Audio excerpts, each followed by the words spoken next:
Hi there, welcome back to my channel. I hope you are doing good. So today we are going to start with Jenkins tutorial. So first video I'll be showing you how you can install or set up Jenkins in Docker container. So let's get started with today's video. So let me first show you which commands I'll be using. So in Docker, first we will be taking the Docker image of Jenkins, that will be latest one.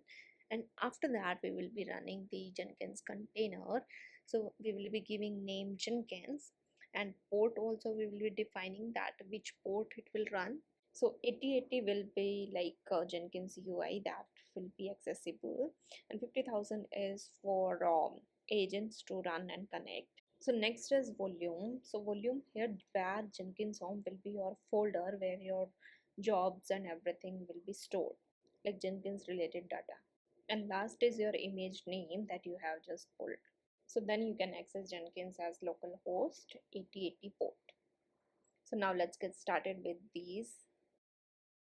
So first let's get the Docker image, Docker pull Jenkins latest.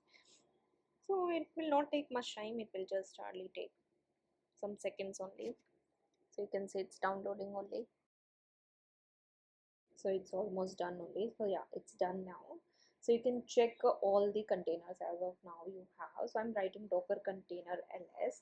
So as of now you can see only MySQL I'm having that is running.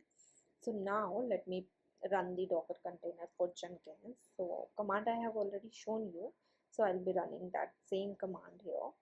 So now write Docker container ls. So now you can see second container is there that holds the image Jenkins, and name is also Jenkins. So now let's check in browser and let's call at localhost 8080. So here you can see now first it shows unlock Jenkins. So there is a one initial admin password that you need to get to start your Jenkins. So here you can see either it will be in the logs or you can copy that from the location. So I'm just going to logs and just going to copy this. So here you can see my initial password. So let's paste this in the password section, and now let's press continue. So now you can see customize Jenkins, so you can install suggested one.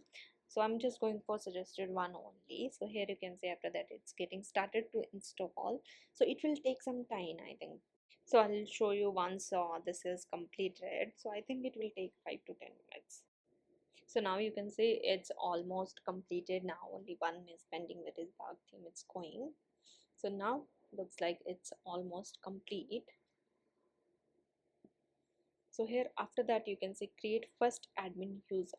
So here I'll be writing Jenkins, and password also I'll be passing. Confirm password you can write, and full name if you want to give you can give, email address, whichever suits you better. So after this, next you can see Jenkins URL. So submit next. So here now you can see your dashboard is ready, and you can use and log in according to your root user whichever you have set up just now. So that's your dashboard. Here you can see new items, build queue, build history, manage Jenkins, all these options you get. So that's all in this video. This is a just small video I've kept to just to show you how to set up Jenkins in Docker. So that's all. I hope you like this video. If you have any doubt, you can comment down in the comment section. Thank you so much for watching. Please like, share and subscribe to my channel.